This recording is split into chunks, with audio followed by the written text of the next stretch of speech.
Zoharan has run such a brilliant, inspiring campaign. It's the campaign in the country that is getting young people out, that is getting all of the communities together, saying that we can be a multiracial democracy. We can tackle the economic issues of people that are struggling. But most of all, he's giving people hope and inspiration.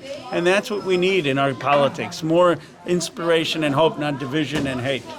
Congressman, if he wins, should New Yorker be afraid how President Trump would react towards New York City? Trump is going to react to New York City anyway, very negatively. I think what we need is inspiration and a strong movement to stand up to that. A lot of Democrats might be looking at the leaders like Chuck Schumer to support, to endorse Zoharan. Why those are not coming forward?